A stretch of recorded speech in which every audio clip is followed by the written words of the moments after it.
It takes a concept and expands on it 5 times, taking us down this little path of learning that create this holistic solution that I believe can address the whole person. That's what AI can do for us. Welcome to the Optimized Workplace. I'm your host, Fran Dean Bishop, where our discussions with influencers, experts, and innovators are helping transform the well-being and sustainability of today's workplaces and spaces. Today, I have the pleasure of welcoming Tara Powers, author of Virtual Teams for Dummies and Working from Home for Dummies. The latter book was based on her original research on virtual team effectiveness, working with companies struggling with the transition to a remote workforce. Her programs have earned her the prestigious Top 10 Leadership 500 Award by HR.com and Bronze Award from Brandon Hall for best results from a leadership program. Tara views leadership as a gift and is on a crusade to transform team trust and well-being by creating a culture of connection at work. Through her company, Powers Resource Center, her programs have impacted over 300 companies and more than 30,000 leaders. A 25-year talent management and leadership development professional, Tara is an international best-selling author, keynote speaker, and award-winning leadership and DISC expert. And with that, Tara, I welcome you to the Optimized Workplace. Thank you so much for having me. Happy to be here. So tell us a little bit about your work. My audience is not as familiar. Some are in corporate. Obviously, some are small business owners. Some are in the actual public domain and government services. So tell us a little bit about your work, if you will. Sure. I was working in a corporate setting as an accountant for many, many years. That's my actual degree. My bachelor's degree is in finance and accounting. And I was asked to help build a training program to help managers read budgets. And I did that and absolutely loved teaching adults and the whole idea or concept of training in a company, which was at that time new to me, really sparked my interest. So I went back to school. I got a master's degree in organizational leadership, which really focuses on how organizations build culture, how teams work together. And from there, I moved into human resources and built our very first university in the company I was working for, and just started my career in training, corporate training and development. You're a great person to ask this next question to, with everything that we see happening, obviously coming out of the pandemic and obviously you focus a lot on the remote workforce with your work and your research. What shifts are you noticing that are most compelling in the workplace environment today as we come out of, this last 2 years that have just been, crazy and chaotic and really forced not just the employers, but the employees to re-examine what they want out of work? What shifts are you starting to notice? I really focus on the connection and cohesion piece. And what I'm noticing is more and more companies have gone either 100% remote or hybrid. And there's just even more than ever before, just this issue of connection, trust. Like, how do we connect as humans when we have actually never met in person and don't actually know when we will? And so that has really kind of been a focus for me, and that's a shift that I see. And unfortunately, what I believe that brings is we don't have a lot of people that go to a company and say, I love it here. I'm going to stay here. I want to grow my career here, because there's not that deep rooted sense of connection.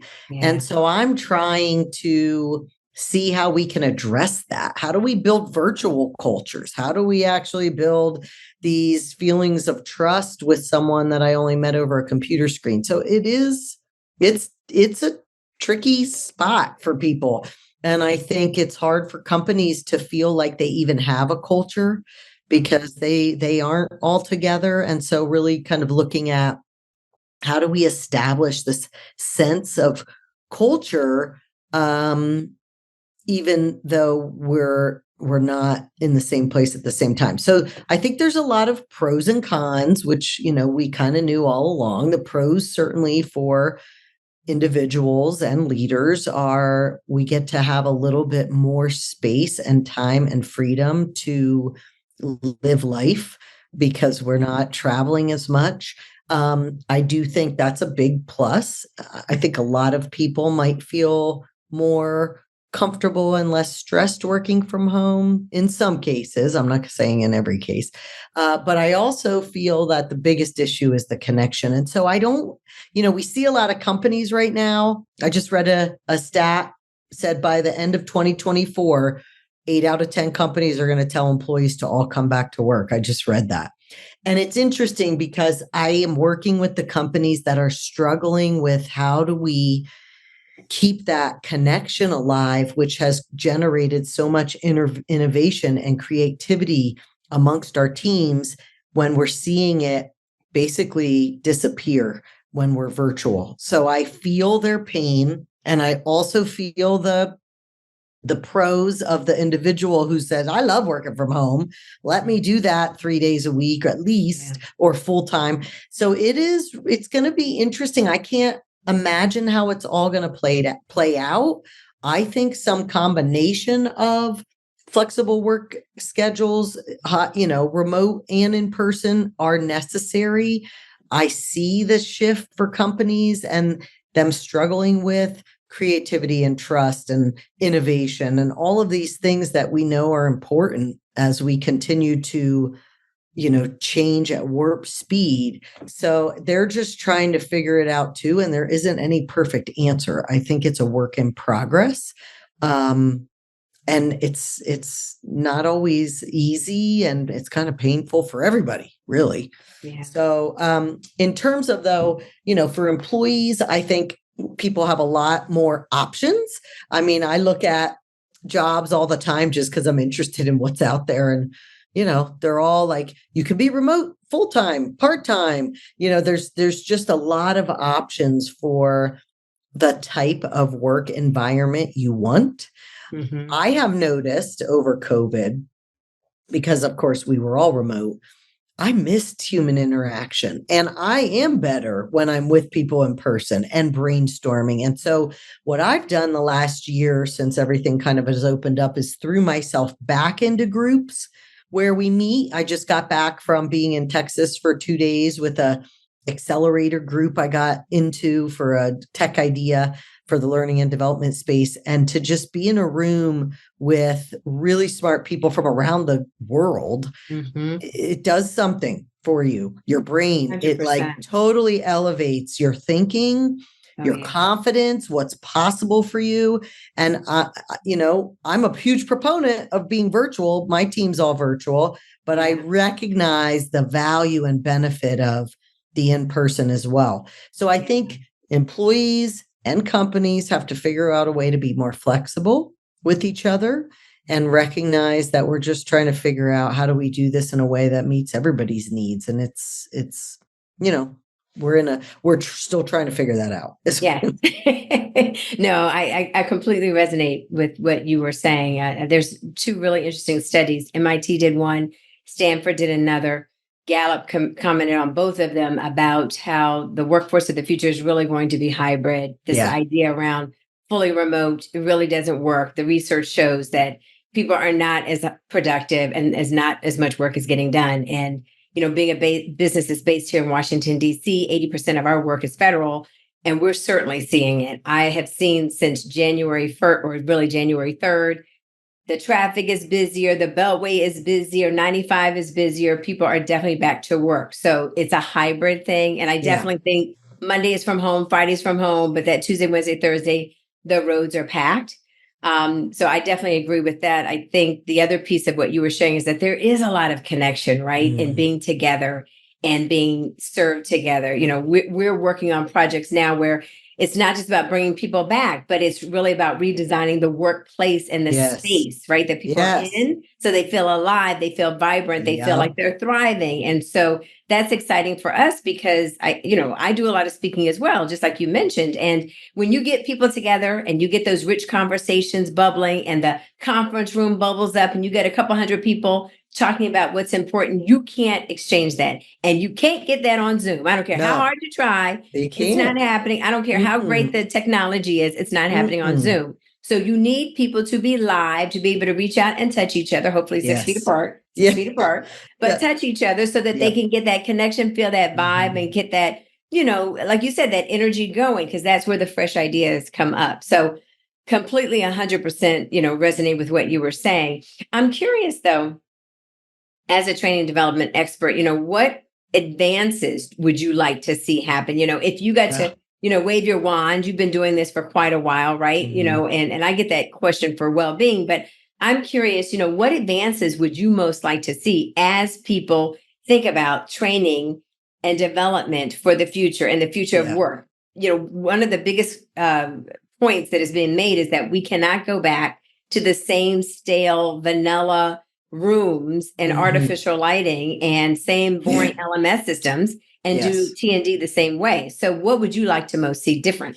Yeah, and this is talked about a lot right now in learning and development, and of course technology, right? How are we leveraging technology to help?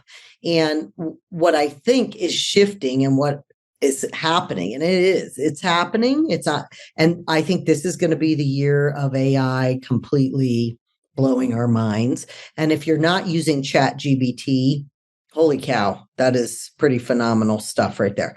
But what is happening, and I'm excited to see, is rather than us or companies using learning management systems where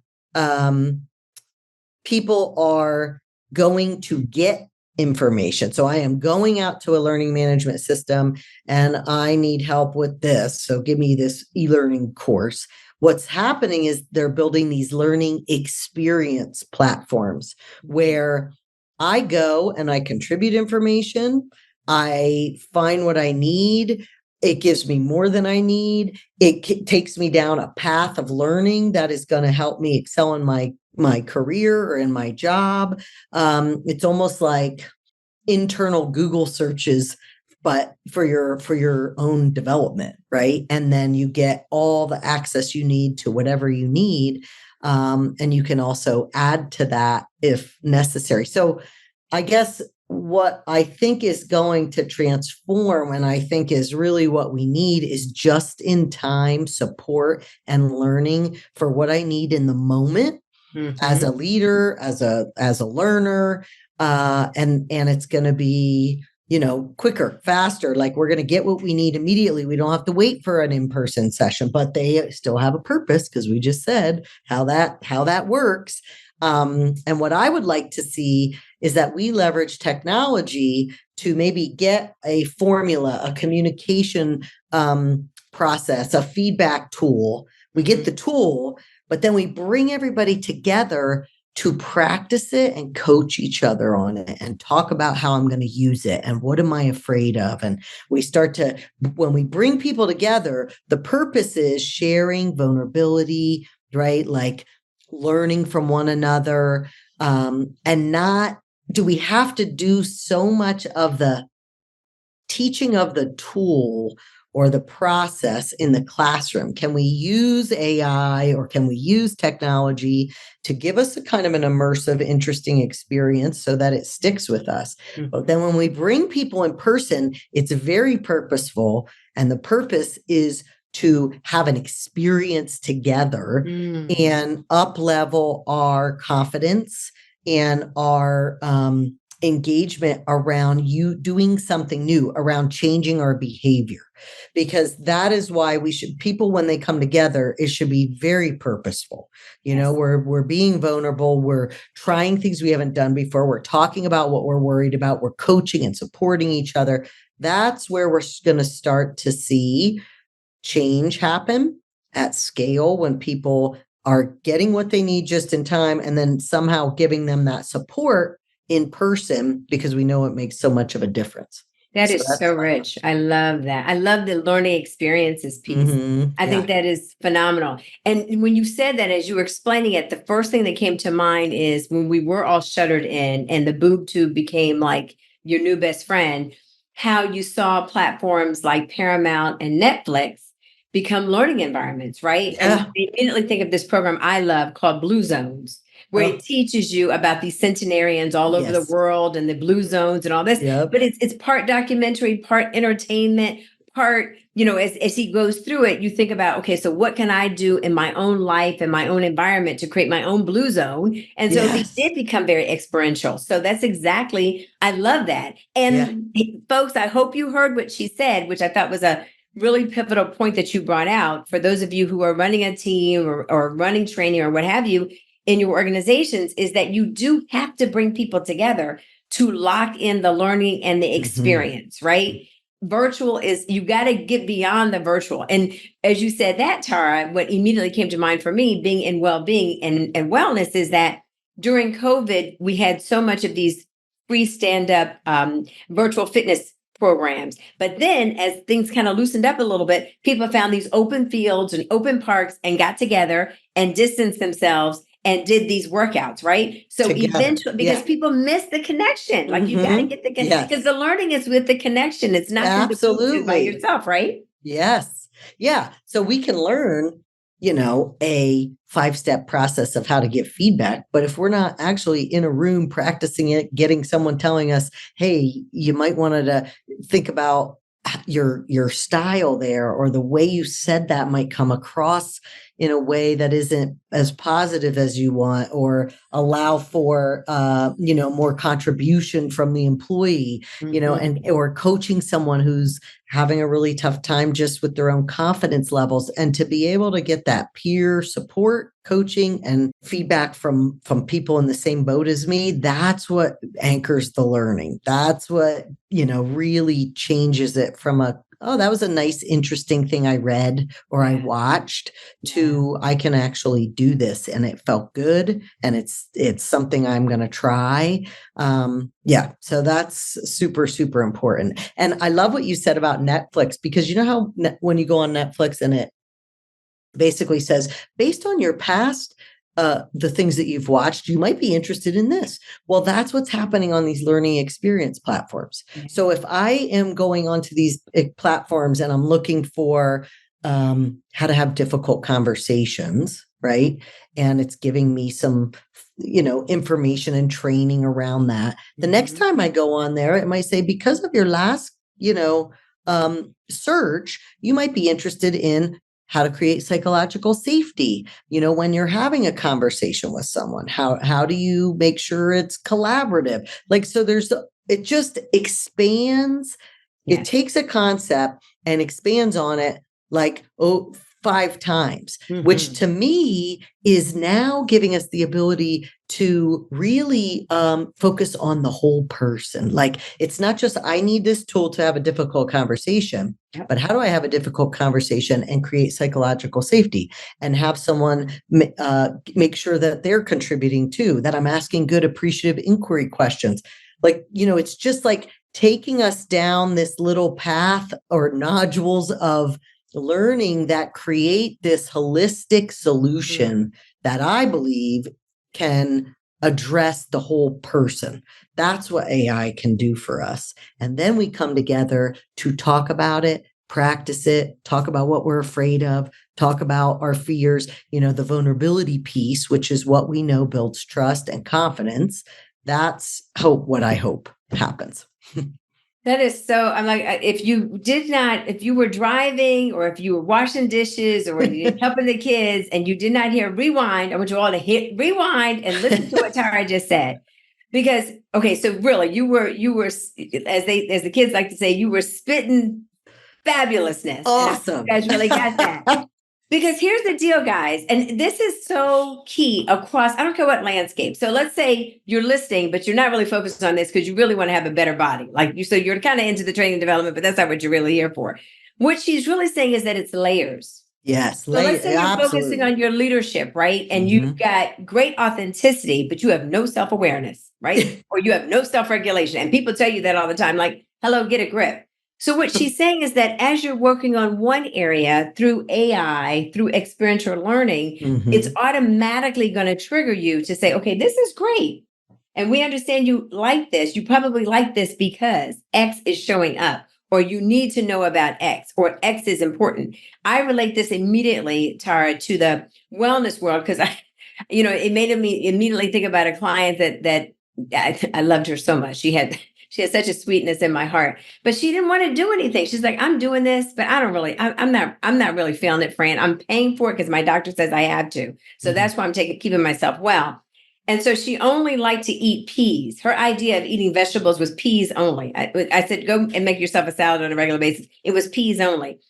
I said, well, look at the whole salad bar. You got to look at the whole thing. What else is there that could possibly help you? And as she opened up the lens, more things she became aware of. It's the same thing in any vice that Tara just shared with you. So if you're focusing on your leadership, self-awareness, self-regulation, empathy, it's like there's layers to it. As you're thinking about your training and development for your teams, maybe you're just talking about the team building component, but maybe there's some toxicity comes back because people don't know how to give feedback, or people don't know how to communicate properly. So there's layers to this thing. And as you open up the layers, the learning gets better, the locking in and understanding gets better, the communication gets better. It pays in volumes. As you can tell, I'm very excited about this. Oh no, I mean, just think about how many times I get calls from companies that say you need to come in and work with this team on conflict.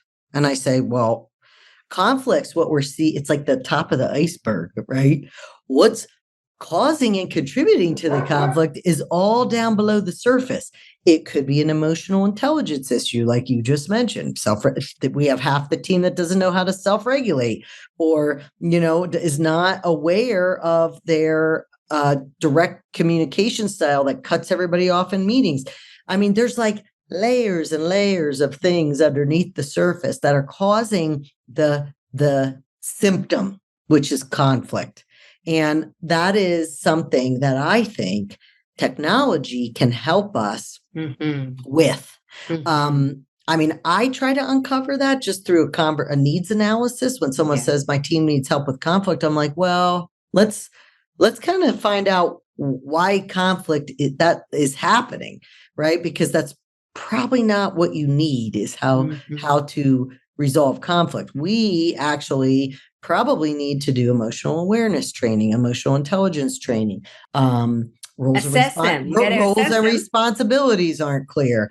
People, there's like probably 10 things that are causing the conflict. So I think that's where it could help us. Is my hope. And to your point, I love facilitating. So I love facilitating more than I love coaching. But one thing I think I do pretty well, and I love to do, is I love to coach teams in the moment. And I'm sure you've been there too.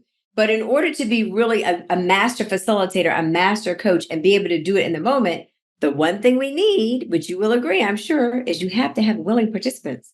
Yes. So you could be having someone there who is the center of the conflict, but if they won't open up and share, and they're kind of disconnected from the whole process, you get nowhere. Right. Whereas, as you're saying, with the learning experience, it's just you and you're learning. So as you tap into things, you're becoming self-aware, and it's going to guide you. So I love that. I could talk about to you about this all day, but we only have 2 minutes left. Me too. So.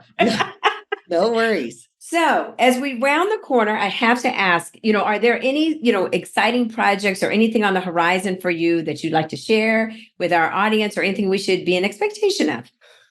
Well, we are in the middle of a rebrand. So we're totally rebranding our website and kind of our offerings this year. So that is going to launch in April. We really are just very much looking forward to working with some big companies this year, helping them build their leadership program, which tends to be a hybrid approach. So more experiential, as we talked about. That's an exciting piece for us. And then, we continue to really work with a lot of companies using some of those assessments that you talked about in my bio. One of them is DISC. They've just created the most amazing return and learn platform for teams and leaders. When they get those assessment results, they can go onto this platform to see their results, and they can also see the results of their team. They can build group culture maps that gives them questions to talk about in terms of what their culture makeup looks like. How do we make decisions? How can we build quicker trust? How can we handle conflict? And so that is, I'm really excited about that.